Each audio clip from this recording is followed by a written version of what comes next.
Маш хүнд хэцүү үед Монгол банкны ерөнхийлөгчийг бид томилох гэж байгаа. За инфляц 2 оронтой тоонд аль хэдийн хүрсэн, экспорт багассан, төсвийн орлого тасарчихсан. За төгрөгийн ханш 20 дахин суларчихсан. Ийм цаг үед за эрүүл мэндийн даатгалын сан хоосорсон. Иргэддээ эрүүл мэндийн үйлчилгээ үзүүлж чадхаа болчихсон. Төрийн албан хаагчдын цалин тасарсан, 22 мянган аж ахуй нэгж дансаа хаалгасан. Ийм үед бид Монгол банкны ерөнхийлөгчийн асуудлыг хэлцэж байгаамаа. За Монгол банкны ерөнхийлөгчийг томилно, дэмжнэ. Гэхдээ энд Монгол банкны ерөнхийлөгчөөр өнөөдөр ёс зүйтэй, боловсролтой, шаардлага нийцсэн хүн орж ирсэн. Гэхдээ энэ хүнийг ажлыг хийлгэхгүй байх хамгийн том саад чөдөр тушаавал Монгол улсын засгийн газар өөрөө юм аа. Ямар ч ажил хийсэнгүй. Яг бодит чанартаа, мөн чанартаа огцорчихсон засгийн газар хүчээр орж ирж энд сууж байгаа, ажиллаж байгаа. Улсын хурлыг бойкотлсон. Монгол улсын үндсэн хуулийн цэцгийг улс төрд хутхан оруулж ирсэн. Макро эдийн засаг яагаад орчин яга муудаад байгаа? Энэ ч улс төрийн бодлоготой холбоотой шүү дээ. Докторгүй байдалтай, докторгүй бодлоготой, хоосон популизмтай шууд холбоотой байхгүй юу? Тэгэхээр одоо наран цогтойроо та томилогдоод Монгол улсын энэ засгийн газрын заасан чиглэлээр явах юм бол бүтэхгүй таавал хамгийн муу Монгол банкны ерөнхийлөгч байх болно. Тэгэхээр засгийн газрын үгийг битгий сонсорой. Монгол банк бол засгийн газрын халаасны банк байх ёсгүй юм аа. За амьдрал ийм хүнд хэцүү үед өнөөдөр баахан дэд сайд томилчлоо. Бүтээмжийн менежерүүдийг халсан. Зөв. Гэхдээ тэд нар компаниасаа цалинждаг байсан шүү. Энэ дэд сайдууд ч одоо төсвөөс цалинжна. Төрийн хэмнэлтийн хууль хүчин төгөлдөр мөрдөгдөж байгаа. Анхын засгийн газар томилогдохдоо бид хэмнэлттэй явнаа, цөөхөн цомхон байдлаар ажиллана гэ баахан төрийн албан хаагчдыг цомготгосон. Өөрснөө болохоор албан тушаалуудаа нэмж байгаа. Ард түмэн ингээд албан тушаалаа нэмээд өөрсдийгөө томруулаад байгаа энэ засгийн газрыг нэг удаан харж суухгүй баха. Тэгэхээр Монгол банкны ерөнхийлөгч болох ч байгаа наран цогтаргаас би нэг юм асууя. Монгол улсын ерөнхий сайд Зандан Шатар ипотекийн банк байгуулах нэг юм ярьсан. Энийг та дэмжиж байгаа юу? Энэ яах ёстой юм болоо гэж бодож байна.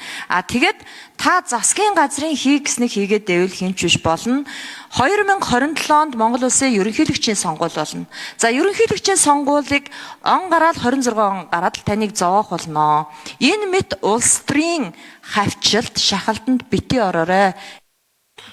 Маш чухал асуудлыг хэлж байна. Улс төрийн шахалтанд битгий ороорой, хариуцлагатай ажиллаарай гэж. Тэр саяны тэр дэд сайд нарын нэрийг нь бүтээмжийн менежер гэдээ нэрлэлжүүл ямар ч ялгаагүй болчих гээд ингээд бие хэдүүлээ нэг юм хуурсан юм яриад байхгүй. Одоо энэ Монгол банкн дээр ч гэсэн та одоо очиод над нэг 700 хүн амьтантай болцсон энэ том орон тоо бий болгоцсон байгаа дээр нэг хариуцлагатай байхгүй бол Монгол банкны ерөнхийлөгч сонсгол хийж байгаа үед хугацаанд дууссан ерөнхийлөгч яагаараа бүтэц өөрөө шинээр зураад хүн томилоод байгаа юм. Би энийг ч ерөөс ойлгохгүй шүү дээ. Энэ юу нь юу болоод байгаа юм бэ?